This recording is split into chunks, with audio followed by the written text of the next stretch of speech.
What is up, my friends? Welcome to Flippin' Bats. What a great weekend of baseball it was. There was a lot of drama going around in baseball this weekend as well. We're going to talk all about it. One of those being the Rafael Devers situation with the Boston Red Sox, who refuses to now move to first base.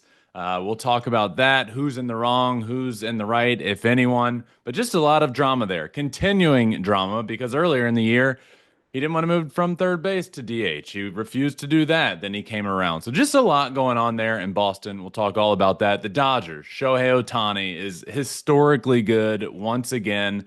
And then we actually saw him mimic a home run celebration in the ninth inning with a massive homer. He's killing it at this point. We'll talk about him. Roki Sasaki. It's Monday, which means power rankings. We're going to talk about these managers getting fired for poor performance. Is it really their fault? Rockies manager out, Pirates manager out. Maybe the organization's missing the point there a little bit, but a lot to talk about. We'll finish up with the power rankings at the end because there is a lot of movement this week, but a lot of good stuff to talk about this week for sure. Don't know if you saw on social media, but what day was it? Thursday of last week.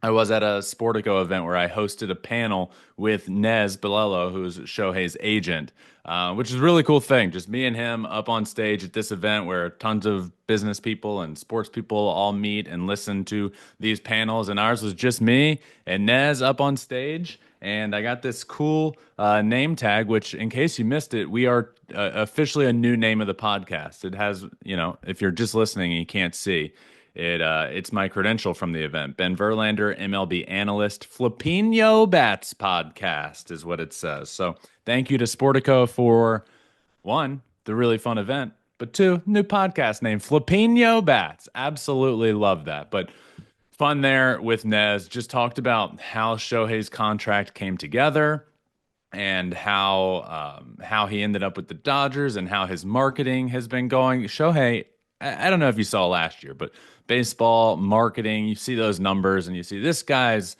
set to make 5 million in endorsements. This guy's 7 million. Shohei Ohtani, $70 million. Well, this year, they're expecting that number to be north of $100 million just in endorsement dollars for Shohei this year, which is absolutely remarkable. But really fun to do that last Thursday.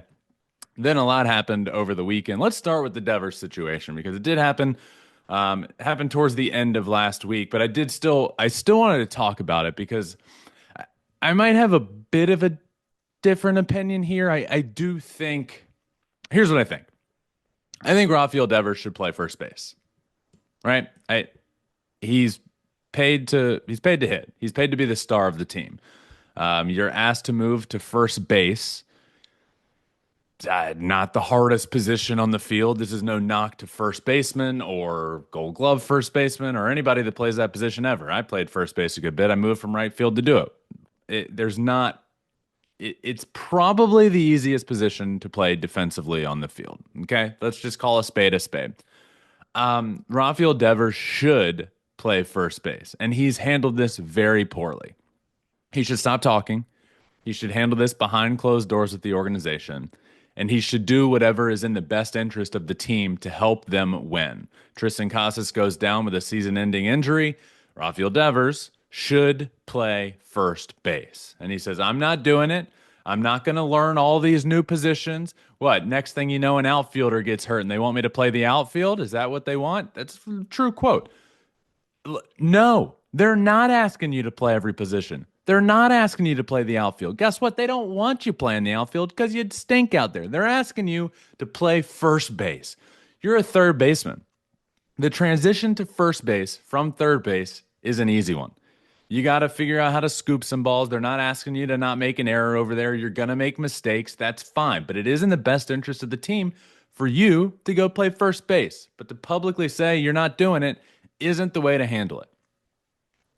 However, I do think the organization is maybe even more so in the wrong. And here's why. Rafael Devers has felt disrespected since spring training. You're the superstar of the team. You're paid the most of anybody. You're the best player on the team offensively. and you should do what needs to be done to help the team. But the organization owes you some transparency and some proper communication. And he's felt that disrespect since spring training. Look, the Red Sox have come to him and said this before this year. Third base is your position. You're our third baseman. Then it's, we're going to sign a third baseman in Alex Bregman, but he is open to playing second base.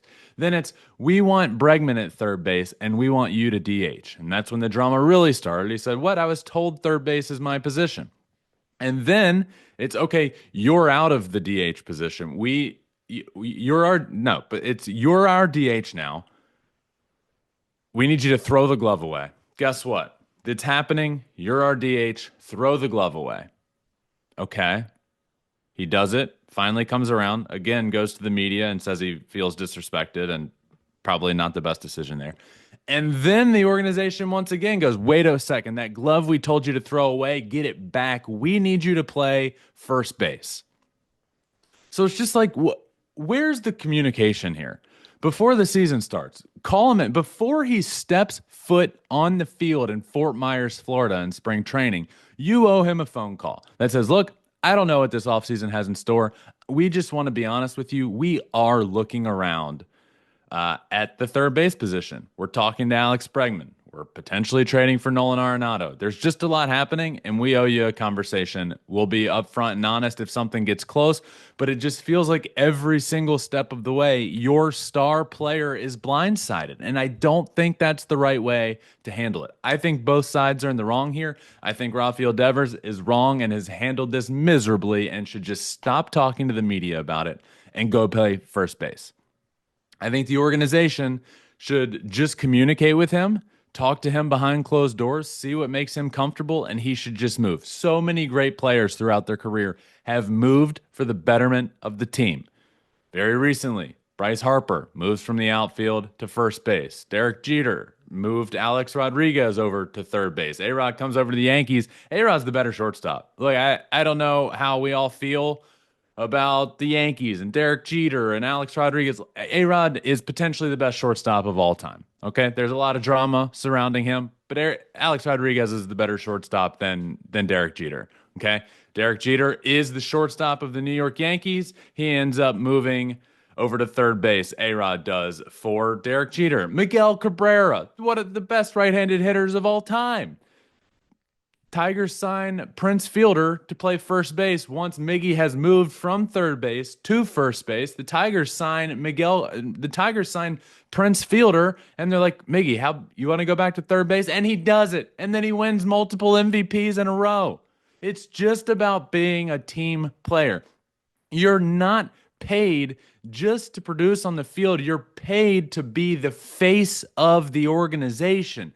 You're paid to help the team win any way you can. And I don't feel like Devers going to the media is helping anything. I feel like it's creating a little bit of a problem and drama that's unnecessary. But I don't think the organization has handled it right. I think they're both in the wrong here. But all I do know is last time we had this drama coming out of spring training, Rafael Devers didn't get a hit for over 20 at bats, and he really struggled with the drama. Now there's drama, and Devers is just absolutely raking at the plate. So it's truly like, do what you can to help the team win, but really you're paid to hit, and he's hitting right now. But I think both these sides are in the wrong. Just handle it behind closed doors and just do what you need to do. But it all gets aired out publicly, and I'm all here for it because we can talk about it, and I'm here for drama, really. Let's talk Shohei Ohtani. Shohei Ohtani over the weekend, game-winning 3-run homer in a crazy comeback ninth inning for the Dodgers. They scored 6 runs in the ninth inning, and Shohei comes up with just a massive clutch homer, game-winning 3-run homer in the midst of the crazy comeback inning. And Shohei, as we speak, is now very quietly hitting .308 with 12 home runs and an OPS of 1.051. His OPS is back over 1,000 for the year. The guy's absolutely killing it at the plate, and He was the first player in baseball to hit 10 homers and steal 10 bases this year. He did it in the team's first 36 games. That hadn't been done in 20 years since Brian Roberts did it in 2005. Reached 10 homers and 10 stolen bases in a team's first 36 games. That list of 10 homers and 10 stolen bases is now including Pete Crow Armstrong and Kyle Tucker and Shohei Ohtani. It's just those three. But Shohei was the first to do it this year. He's hitting 308. I feel like the conversation for a little while this year was what Shohei is not exactly being Shohei Ohtani at the plate. What's with these numbers? Look, Shohei's hitting 308 with an OPS over 1,000, stealing double-digit bases, has 12 homers now. He's close to the league lead, which is Aaron Judge with his 14. Judge, we had that conversation last week. Aaron Judge is absolutely on another planet, literally another planet. But Shohei continues to do what he does offensively at the plate, which is hit over 300, which is have an OPS over 1,000, which is steal a bunch of bases. It's truly remarkable. But what I thought was the most incredible this weekend was he comes up Friday, comes up in that situation. Lourdes Gurriel Jr. earlier in the game ties the game with a grand slam and does this celebration where to tie the game, hits that homer, flips the bat, and just throws his arms up in the air and runs around the bases. And you know what? I love it. The name of this show is Flippin' Bats. Do what you want to do. Don't disrespect the other team, but flip your bat. Walk around the mound after a strikeout. Do what you want to do. Celebrate. I'm all for it. But he throws his bat, puts his arms up in the air, and starts to run around the bases. Well, Shohei comes up later in the game, ninth inning, after a crazy comeback, hits that game-winning three-run homer. Obviously, it's not a walk-off. It's the top of the ninth, but it ended up winning the game. Hits that game-winning homer. Does the exact same celebration. I've never seen Shohei do something like this. I absolutely love it. And there's no way in the world this is a coincidence. He does the same thing. He hits a no-doubt homer, flips the bat, throws his hand up in the air. The exact same thing. He mimicked Lourdes Gurriel Jr. 100%. And I am absolutely here for it. You don't often see that out of Shohei. We're starting to see more and more bat flips from him. I love it. We're seeing a lot of emotion from him out on the field. We're seeing him celebrate and dance and flip his bat. But to my knowledge, I don't remember seeing him like mimic another player out there. And I am completely here for him doing the exact same celebration as Lourdes Gurriel Jr. But it did end up winning the game. Some of these things that his manager and other teammates have said are pretty strong statements. And this is what separates. Look, I'll talk about this in a second. But what separates Shohei from everybody playing right now is how clutch he is at the plate. Dave Roberts, his manager, said between him and Barry Bonds, they're the two best players I've ever seen. I played with Barry, but what Shohei does in the clutch, I've never seen anything like what he does in the clutch. Max Muncy, his teammate, Show keeps getting put in these spots that you just expect the incredible, and he rarely disappoints. Obviously, he's very good, but the clutch factor is something that I think separates him. And I said it on social media. I've said it here a million times.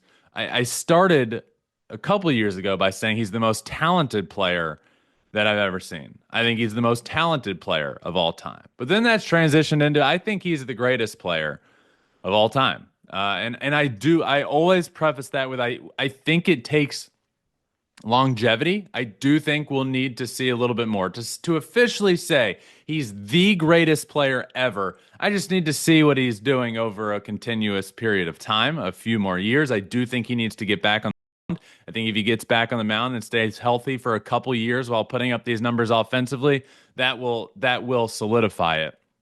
And then it was actually this moment, the Shohei mimicking Lourdes Gurriel situation. I tweeted those videos side by side and said, this is just pure cinema, the greatest player of all time doing this.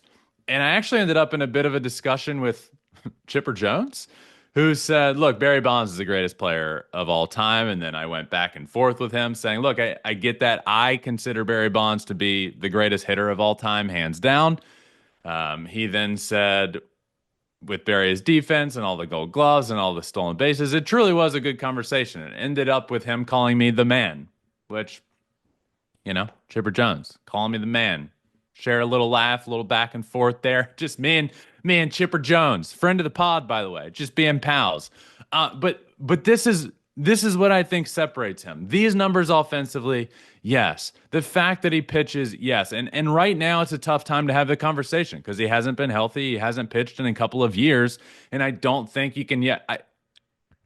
Apples to apples, Shohei Ohtani versus Barry Bonds hitting wise, I even with all these stolen bases and these numbers, I don't believe Shohei is in the same category as Barry Bonds. I just don't. Barry Bonds is the greatest hitter of all time, and I don't know if we'll ever see that passed.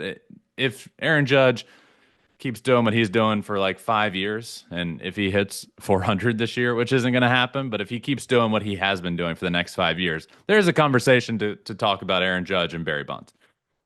But head to head, hitter versus hitter, Barry Bonds is better than Shohei Ohtani. I do believe what separates him is one, the clutch factor. Barry Bonds obviously not a ton of winning in the postseason, but that's not necessarily his fault. But Shohei gets to show how clutch he is, and you heard it from Dave Roberts' mouth. Shohei is clutch, and that's what makes him. He said, I played with Barry, but what Shohei does is clutch. I've never seen anything like what he does in the clutch. So, but I do believe to have the conversation that Shohei is better and Shohei is the greatest, he needs to get back on the mound. We're going to see that at some point this year, but what does that look like? How long does he continue to pitch and hit? I don't know, but we'll see soon. But just an absolutely remarkable week for Shohei. He's back over 300. He's back over a 1,000 OPS. He has 12 homers. He has over 10 stolen bases. He's in elite category once again. He's doing things again haven't been done in 20 years. 10 homers, 10 stolen bases in the game in the team's first 36 games of the season. Again, hasn't been done since 2005 with Brian Roberts. Shohei's absolutely killing it. I loved the homer. It was pure cinema, the mimicking to a T, the exact same celebration. And Gurriel's situation, it was warranted, right? He hits a grand slam to tie the game. I loved it. Celebrate. Shohei out there just like, oh, I see you and I'm going to one up you. Does it in a bigger situation after a big comeback. His was the cherry on top. Shohei's homer was the cherry on top of the game. Ends up winning it, and he gets the last laugh in the end. So Dodgers continuing to play good baseball, by the way. I do want to have a bit of a Roki Sasaki conversation. Something's up. Whether it be mentally or physically, something is up here with Roki Sasaki. Friday ends up going 4 innings, 5 earned runs. Look, let me start by saying I do believe in Roki Sasaki. The kid is still 23 years old. But this team is now in a position where it's like, okay, we need Roki Sasaki a little more than we once thought. It was like, okay, let's sign this guy. There will be no pressure on him because, well, we have Blake Snell, we have Tyler Glasnow, we have Dustin May, we have Tony Gonsolin, we have Clayton Kershaw coming back, we have Yoshinobu Yamamoto. Well, all of a sudden, Blake Snell gets hurt, Tyler Glasnow gets hurt. Their checkups are not exactly going well. When do they come back? Who's to say? Who knows? When will they be back in the rotation? All of a sudden, this guy that you were like, let's plug him in as the 5 guy. We've heard all for years. Rowdy Tellez said it on this show after the WBC. Roki Sasaki would be an ace of a staff on 25 of 30 teams right now. This guy is the ultimate phenom coming to Major League Baseball. And I don't think that's not the case because through 7, 8 starts, he's really struggled, but he has really struggled. In his last start, he's sitting like 94 miles an hour. And I do believe the reason is it injury? I'm not so sure. I don't think they'd keep running him back out there. I do think what he's trying to do is rein it back velo-wise and figure out his command because his control has not been good.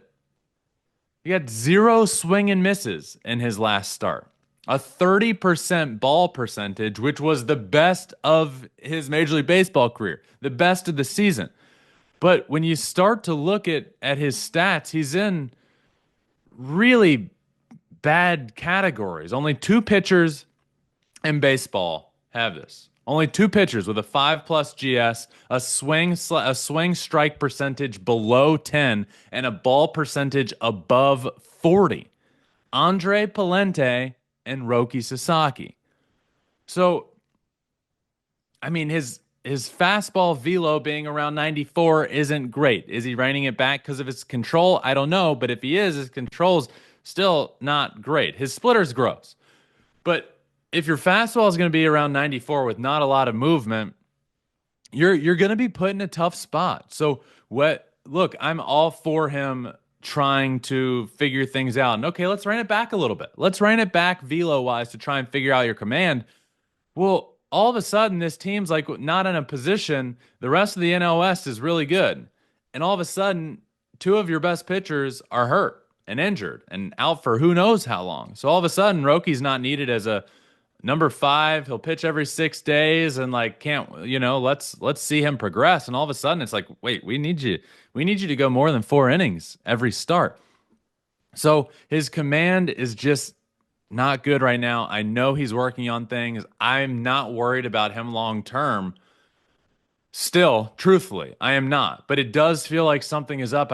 To have to rein it back from 100, which he has thrown in his first start, to 94 to figure out control wise, and still have a ball percentage of 30% is a bit worrisome. But again, he's 23 years old. I do believe he's going to be okay. It's just tough to watch him because I do worry about him. I worry about him mentally. I worry about him coming over and not having a lot of success and then dialing it back 5-6 miles an hour velocity wise to still throw about 30% ball percentage and just get hit around a little bit. I do worry about him a little bit. I think he needs to build the confidence back up, but every start he's going out there right now throwing like 3, 4, 5 innings, walking a lot of guys, not striking out a ton of guys. The command is just not where it needs to be. I do think he figures it out, but when is the question for me. So we'll see when things get turned around for him. Let's talk managers.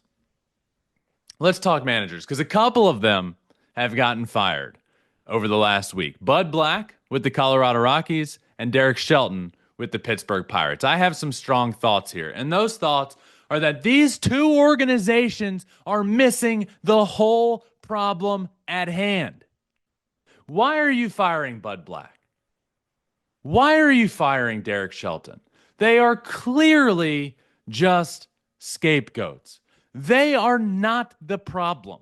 The problem is the top of the organization not spending any money. The Pirates owner, Bob Nutting, missing the problem. The Rockies owner, Dick Monfort, missing the problem. These managers are just being used as scapegoats at this point. Dave Roberts said it the best.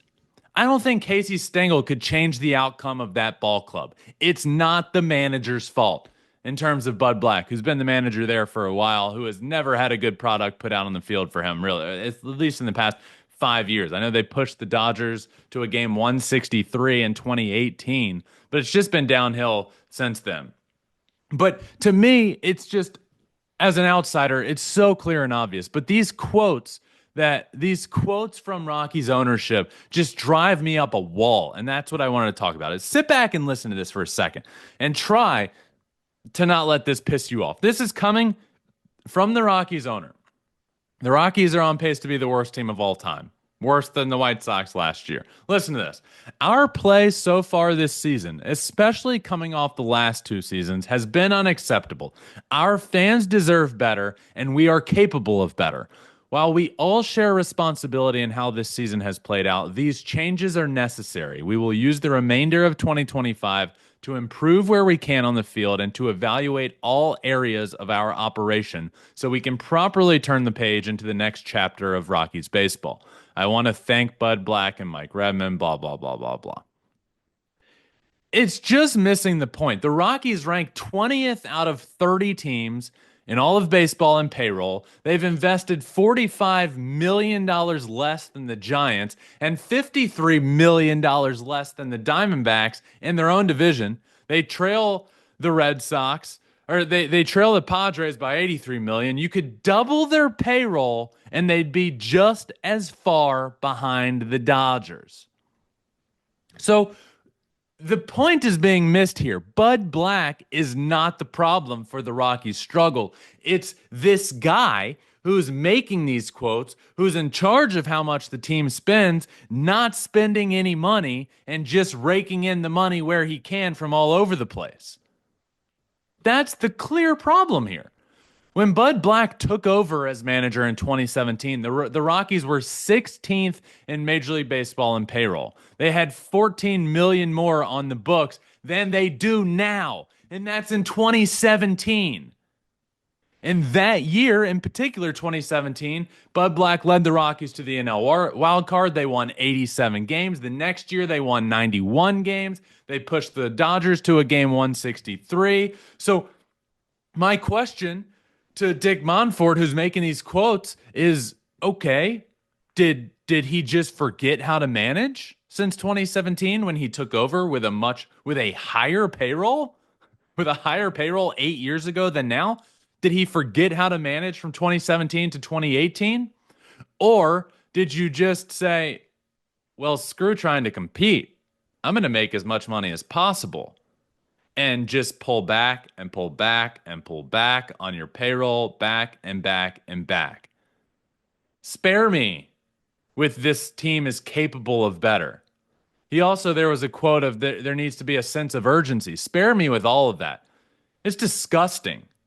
It's a disgusting quote, an unacceptable quote. Sure, I guess anything's acceptable. You own the team. You can do what you want. But what you should do is sell the team.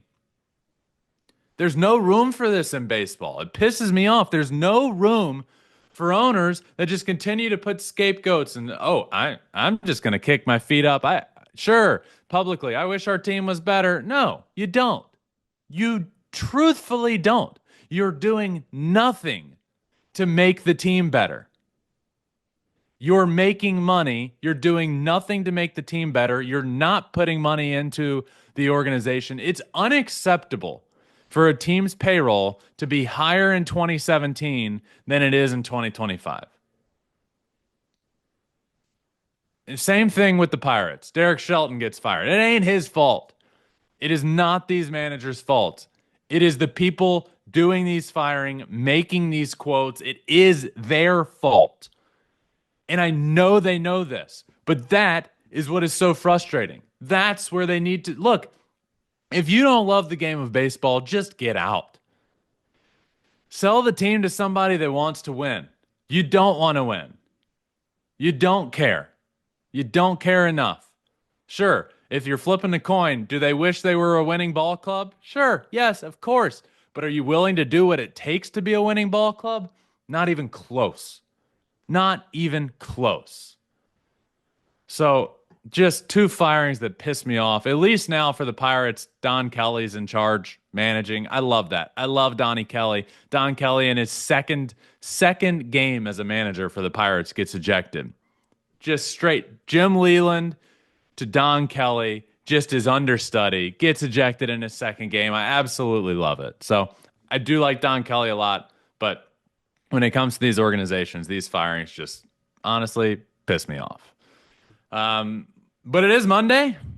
It's power rankings time. New and improved power rankings. Definitely a bit of a shift here in this week's power rankings. Let's start at number 10 with the Seattle Mariners. Mariners are down 3. They're 5-5 in their last 10 games. They have lost 3 in a row. Got swept in a weekend series to the Toronto Blue Jays. Not a good look there. So I did bump them down almost out of the top 10, but not quite. They are here at number 10 because I still think they're a good ball club. At number 9, new to the power rankings, is the Kansas City Royals. The Kansas City Royals are 24-18. They've won 7 of their last 10. They won 16 of 18 during a stretch that ended this week. They have lost a couple in a row, but they won 16 of 18 at one point. And the reason has been because of pitching. Since the pitching mound was lowered in 1969, the pitching mound was lowered. Only one American League team has allowed zero earned runs 7 times in a 14-game stretch. That's 50% of games over a 14-game stretch allowed zero earned runs. The 2025 Kansas City Royals are that one team. They have been absolutely killing it. Bobby Witt Jr. the other day had 4 plate appearances, hit every single ball over 100 miles an hour. He's just unbelievable. Kansas City Royals are new to the power rankings at number 9. At number 8, I'm going to go with the Chicago Cubs, who I do have down 4 spots. They're 5-5 in their last 10. They are the biggest dropper, but here's why. They lost a series at home to the Giants, and then they lost a series to the Mets. They did win a game in both of those series, but they lost both of the series. And I think the reason that they're down 4 will become a little more apparent as we go. I still do believe the Cubs are good, just losing both series.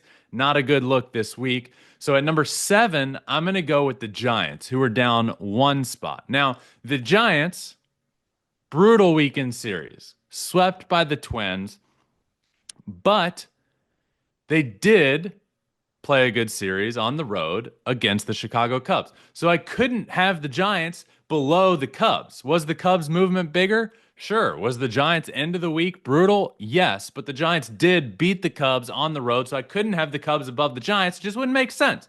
So the Giants are here at number 7, down 1 spot, beating the Cubs. Really good midweek series there on the road against a good team, and then just brutal on the weekend. So I had to drop them. At number 6, I'm going to go with the New York Yankees, who are up 3 spots. They won the weekend series against the Athletics, and then they won a huge series earlier in the week against the San Diego Padres, who I believe are a fantastic baseball team. So just a good, really good week for the New York Yankees. So they're up 3 spots. At number 5, I went with the Detroit Tigers. Stayed the same spot. 26 wins. Nobody in the American League has more than 23.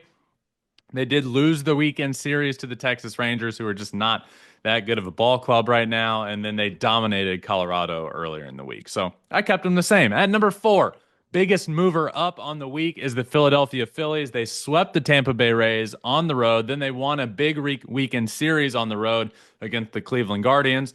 Big reason here.